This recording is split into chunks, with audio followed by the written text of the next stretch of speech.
Plus is that it now has a glass back. Apple says it's the hardest glass ever put on a phone. Sure, it does pick up fingerprints, but really not that bad, and it's got sort of a nice cloudy finish under the glass, so I think it looks way better than the 7 actually. They also did a really good job blending the glass into the edge of the rail on the side.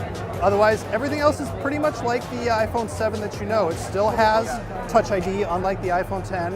It still uses that Force Touch thing, so it's not a physical button. On the back is two 12 megapixel cameras, and then of course the regular iPhone 8 just has one. But on the 8 Plus, it's actually really impressive because it uses optical image stabilization, so your telephotos will be a little less shaky. And when you jump into the thing, you can go right into portrait mode, and you can choose all of these different options that will automatically adjust the light.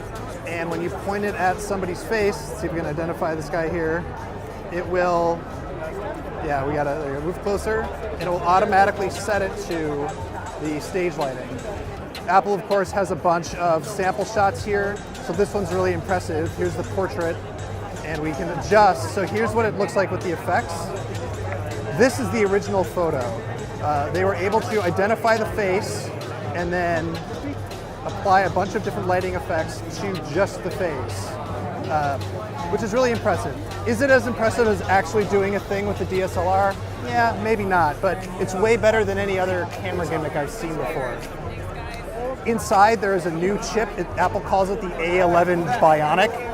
It's a fast chip, they're always faster. The display is a Retina HD display, and it has True Tone, like an iPad Pro. And what that means is it will detect the ambient light, the color of the light, and automatically adjust the color of the screen to match the light, which is really cool. So if you jump into the brightness settings, you can turn True Tone on and off.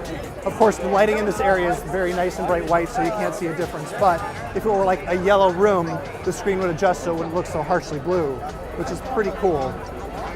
Another thing I'm really happy with, it has stereo speakers. This speaker at the top gets really loud alongside the speaker at the bottom, so when you're watching movies, you hear it on both sides. No, there's not a headphone jack. Life goes on.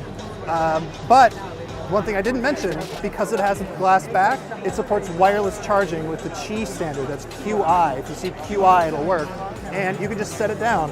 And Apple's promising that in the future, it's going to create an all-new charging standard that'll work with many, many devices at the same time, intelligently and automatically. So here you go. This is the iPhone 8. It's going to be available on September 22nd. The regular model starts at $699 for 64 gigs, and the Plus is $100 more.